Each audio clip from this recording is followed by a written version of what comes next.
Exercise कर ली, body को fit कर लिया, आप क्या आप एक अच्छी ज़िंदगी गुजार सकते हैं? क्या ये सिर्फ काफ़ी है? इसके ऊपर कनात करके हम बैठ जाएं? नहीं, मैं भी यही कहने वाली थी, क्योंकि आपका दिमागी तौर पर फिट होना भी बहुत ज़्यादा ज़रूरी है। हमें से बहुत सारे लोगों को, मुझे तो लगता है कि 100% लोगों को पता ही नहीं होता कि शायद हम दिमागी तौर पे फिट हैं भी या नहीं, हमारा जहन जो है वो सही तरीके से काम कर रहा है या नहीं कर रहा, एक्सेप्ट नहीं कर पा रहे होते। तो इसके लिए फिर हमें पता चला कि कुछ ऐसी एक्सरसाइजेज मौजूद है जिनको करके आप अपने दिमाग को भी फिट रख सकते हैं, तेज रख सकते हैं, और बॉडी और माइंड की सिंक्रोनिसिटी जो है ना उसको बहुत ज़्यादा बढ़ा सकते हैं। कौन सी एक्सरसाइजेज हैं?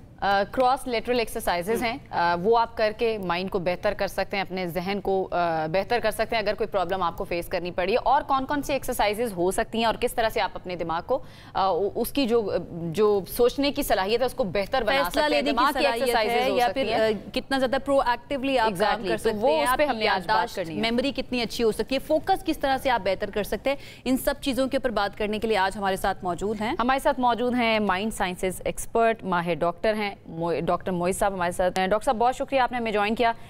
सबसे पहले तो इससे पहले तो उन एक्सरसाइजेज की तरफ जाएं, दिमाग की एक्सरसाइज बेसिकली होती क्या है, किस तरह से करते हैं और इसकी इंपॉर्टेंस के बारे में भी थोड़ा सा बताएं। बिस्मिल्लाहिर्रहमानिर्रहीम। देखें, आपने जब अपना सेशन शुरू किया उसमें आपने कहा कि क्या जिस्मानी एक्सरसाइज, जिस्मानी सेहत काफी होती है, तो उसकी सबसे बड़ी मिसाल हमारी क्रिकेट टीम है। अच्छा, जिस्मानी तौर पे बड़ी मेहनत करती है, ज़हनी तौर पे कोई ट्रेनिंग नहीं है। आप हमारे जख्मों को ना खुरच रहे हैं। जो टेक्सास में होजे सिल्वा एक शख्स था, उससे ये डिस्कवर किया कि जो जीनियस लोग होते हैं जिंदगी में, जो बहुत ही कामयाबी हासिल करते हैं, वो जब सोचते हैं, जब फैसला करते हैं, जब स्ट्रेटेजी बनाते हैं, तो उनके दोनों हाथ ब्रेन के एक साथ काम करते हैं। फर्दर स्टडी ने ये किया कि जब ब्रेन फ्रीक्वेंसी लो हो, हमारी ब्रेन फ्रीक्वेंसी क्या होती है, सबसे हाई होती है गामा, उसके बाद बीटा, इस वक्त मैं और हम सब बीटा में, बीटा के बाद अल्फा, अल्फा के बाद थीटा, थीटा के बाद डेल्टा। तो उसने कहा कि अगर किसी तरह कोई बच्चा या कोई शख्स ट्रेन हो जाए कि वो बेदार रहते हुए अपनी ब्रेन फ्रीक्वेंसी को अल्फा में ले आए, तो दोनों ब्रेन के हेमिस्फीयर आपस में गुफ्तगू करते हैं, और जब गुफ्तगू करते हैं तो अनयूजुअली मसले का हल या प्रॉब्लम सॉल्व होना शुरू हो जाती है। तो उस पर उसने मुख्तलिफ किस्म की मेडिटेशन डेवलप की, दुनिया में प्रोग्राम इसका बड़ा मशहूर हुआ। अब ये जो आपने क्रॉस लेटरल एक्सरसाइज की, इसका मतलब क्या है? मतलब ये बेसिकली कि एक हाथ अगर लेफ्ट वाला ये काम कर रहा है तो राइट ब्रेन काम कर रहा है, लेफ्ट अगर यूज कर रहे हैं तो राइट ब्रेन काम करता है। यानी सिर्फ माइंड और बॉडी की सिंक्रोनिसिटी जरूरी नहीं है, बल्कि आपके दिमाग के जो दोनों हेमिस्फेयर हैं उनको सिंक्रोनाइज होना भी बड़ा जरूरी है। ठीक है, अच्छा डॉक्टर साहब, ये बताइए कि नॉर्मल जिंदगी में, ऑफिस में हो, घर में हो, या कोई भी काम सर अंजाम दे रहे हो, तो आमतौर पर हम कौन सी सतह पर होते हैं? आप अभी बता रहे थे अल्फा, बीटा, गामा, तो हम कौन सी सतह पर होते हैं? आप या मैं या देखने वाले जो हैं वो इस वक्त कौन सी सतह पर है? बीटा पे होते हैं, और लेफ्ट ब्रेन प्रिडोमिनेटली हम ज्यादा इस्तेमाल करते हैं। हम अपनी हमारी सारी एजुकेशन इस तरह की हुई है, बचपन से क्लास 1 से लेकर आप MBA कर लें, CA कर लें, आपका लेफ्ट ब्रेन ताकतवर से ताकतवर होता गया, राइट ब्रेन को आपने इग्नोर किया। तो आप जिंदगी में सोने से पहले जो भी आप काम करते हैं, आपका लेफ्ट ब्रेन प्रिडोमिनेटली काम करता है। जब आपको हुनूद की तारी होती है तो आपकी ब्रेन फ्रीक्वेंसी बीटा से अल्फा में स्लिप होती है नीचे की तरफ। ठीक है, फिर यहाँ पर मकसूद क्या है डॉक्टर साहब? क्या हमने अपना लेफ्ट ब्रेन जो है उसको तो कर लिया बहुत ज़्यादा मजबूत, राइट ब्रेन को भी हमने ऑल द टाइम वैसे ही मजबूत करना है? तो वो ये भी मैं जानना चाहूँगी कि कैसे मजबूत कर सकते हैं, लेकिन मकसूद क्या है? क्या ऑल द टाइम दोनों ब्रेन एक साथ काम करने चाहिए? मकसूद ये डिपेंड करता है एक्टिविटी क्या है, काम क्या है। अगर तो आप पोइट्री पढ़ रहे हैं, आप म्यूजिक सुन रहे हैं, तो राइट ब्रेन आपका काम करेगा, तो आप इंजॉय करेंगे उसको। लेफ्ट ब्रेन काम करेगा तो मुख्तलिफ किस्म का मशवरा देगा, क्या फजूल है, क्या है, इसकी पोइट्री सही नहीं है, गाने के अंदर जो अल्फाज है वो सही नहीं है। तो आपका लेफ्ट ब्रेन प्रिडोमिनेंट नहीं होता, राइट होता है। लेकिन जब आप कोई जिंदगी के फैसले कर रहे हैं, जब आप जिंदगी के कोई मसले का हल ढूंढे, तो आपके दोनों हाथ काम करने चाहिए। उसकी एक मिसाल दूं, आपको गाड़ी चाहिए, आपके पास पैसे नहीं, अब आपका लेफ्ट ब्रेन कहता है पैसे तो है नहीं, चलो पुरानी गाड़ी चलाओ। अगर दोनों हाथ काम करेंगे तो राइट ब्रेन करेगा, यार मिल जाएगा, कोई ना कोई मैनिफेस्ट हो जाएगी, कहीं ना कहीं से कुछ चीज हो जाएगी। वो ऐसी आइडियाज आपको देगा वो बैलेंस। डॉक्टर साहब, हम अक्सर कह रहे होते हैं ना कि हमारा हम डबल माइंडेड हो रहे हैं, तो मेरे ख्याल से वो डबल माइंडेड नहीं, वो लेफ्ट और राइट ब्रेन का मसला होता है। अच्छा, ये जो एक्सरसाइजेज हैं प्रैक्टिकली भी थोड़ा सा मैं चाहूंगी कि आप बता दें क्या हो सकती हैं। क्रॉस लेटरल एक्सरसाइज क्या होती है, पहले तो इसके बारे में थोड़ा सा बताएं। जब आप दांत ब्रश करने के लिए जाते हैं तो नॉर्मली आप राइट हैंडेड होते हैं, राइट? आप राइट हैंड से दांत ब्रश करते हैं।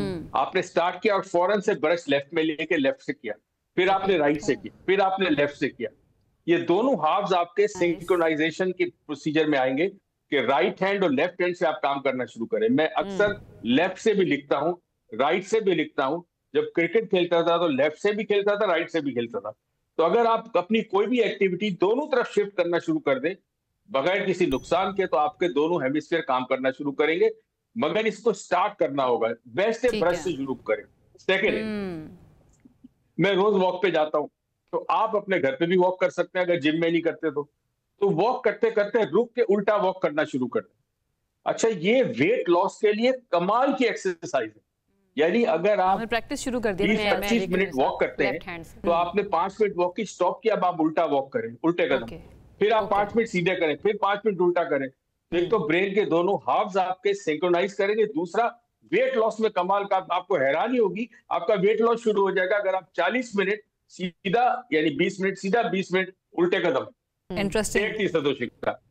तीसरी चीज जो आपके लेफ्ट और राइट ब्रेन हेमिस्फीयर को सिंक्रोनाइज करेगी और आपकी कुव्वत मुदाफत और आपकी नर्वस सिस्टम को बड़ा स्ट्रॉन्ग करेगी, विल पावर जिसको कहते हैं, वो आप करें कि दिन में 2 दफा सुबह और शाम, 1-1 मिनट के लिए, ठीक है, कमरे में खड़े हो जाए, मेक श्योर कोई फर्नीचर करीब ना हो, आंखें खुली रखे, दीवार को रखे, एक टांग पे खड़े हो जाए। अच्छा, एक टांग पे अपने आप को बैलेंस करें बगैर किसी चीज का सपोर्ट लिए, बड़ा इंपॉर्टेंट है, और आंखें खुली हो।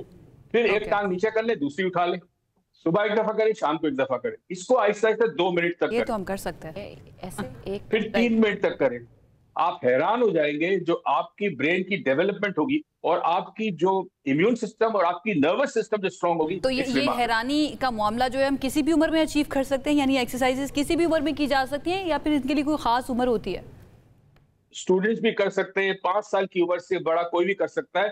सिर्फ बहुत बड़ी उम्र के लोग, अगर इनको बैलेंस का प्रॉब्लम है, बैलेंस, क्योंकि बड़ी उम्र में बैलेंस का प्रॉब्लम होता है, तो उनको इसे एहतियात के साथ करें कि कुर्सी साथ रख लगे, बैलेंस बिगड़ने लगे तो कुर्सी पकड़ ले, और जब बैकवर्ड वॉकिंग सही, आप ये कह रहे हैं कि तमाम उम्र के अफराद इसको कर सकते हैं। अच्छा, ये बता दें, जो लोग ऑफिस में काम कर रहे होते हैं उसमें फ्री टाइम जब उनको मिलता है, आयशा मेरी तरफ देख रही है कि फ्री टाइम मिलता भी है कि नहीं? मैं कह रही हूं एम्प्लॉयर्स देख रहे होंगे भाई कौन सा फ्री टाइम है जो एम्प्लॉयज को मिल जाता है, थोड़ा सा फ्री टाइम भी अगर हमें मिलता है, उसमें अगर हम करना चाहें कोई एक्सरसाइज, तो वो क्या हो सकती है?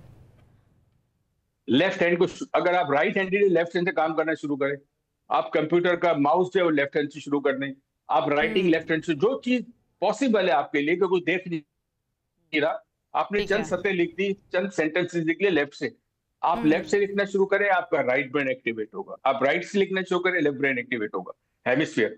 तो ये काम बैठे बैठे भी कर सकता है। इसी तरह आप किसी दीवार पे कोई चीज रखी है, आपके ऑफिस के अंदर है, कोई इस वक्त लेट से 5 मिनट की आपकी ब्रेक है, आपने अपना काम खत्म कर लिया, आपने दीवार को, किसी नुक्ते को देखा, किसी गहरी चीज को देखा, कोई पेंटिंग देखी, कोई भी चीज जो दीवार के ऊपर, उसको देखते देखते देखते आपने 10 दफा आंखें झपकानी है ऐसे।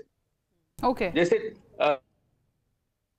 कैमरा का शटर होता है ना, ऐसे 10 दफा आंखें झपकाए, उसके बाद आंखें बंद करें, देखें आपके जहन में वो चीज आ रही है कि नहीं आ रही है। ठीक है, ये सारी एक्सरसाइजेस हमने कर ली और हम प्रॉपर प्रैक्टिस कर रहे हैं अपने ब्रेन को फिट करने की। हमें पता कैसे चलेगा डॉक्टर साहब कि हम चलो जहनी तौर पर ना फिट हो चुके हैं, सही काम कर रहा है दिमाग? अब देखिए, एक तो टेस्ट बड़ा महंगा, इलेक्ट्रोएन्सेफेलोग्राफ मशीन टेस्ट होती है, वो महंगा है। दूसरा तरीका है कि जिंदगी के अंदर आप देखें कि आपकी इंप्रूवमेंट कैसे हो रही है, रिश्तों के अंदर, एजुकेशन में, बिजनेस में, प्रोफेशन में, लोगों से ताल्लुकात आपके कैसे हैं। तो अगर बेहतर हो तो इसका मतलब दोनों ब्रेन के ये सारे बॉक्सेस टिक हो तो हमें लगेगा कि हमारा दिमाग ठिकाने पे आ गया, ये कह सकते हैं हम, हमारा दिमाग जो है वो मुझे नहीं पता कह सकते हैं या नहीं कह सकते, लेकिन यहाँ पर खड़े खड़े जो है ना, मैंने वो एक पैर उठा के ना ये वाली एक्सरसाइज मैं भी कर रही थी, पर हमने हील्स पहनी हुई है तो हम ज्यादा देर कर नहीं पाएंगे। अच्छा बहरहाल जनाब, जितने भी तलबा देख रहे हैं उनके लिए मुझे ऐसा लगता है कि ये वाली एक्सरसाइजेस बहुत अच्छी रहेंगी, जिनको सबक सही तरह से याद नहीं होता, या फिर वो तमाम लोग जो ब्रेन फॉग का बहुत शिकार रहते हैं या क्लैरिटी नहीं आ पाती, उनको चाहिए कि वो ये क्रॉस लेटरल एक्सरसाइजेस करें,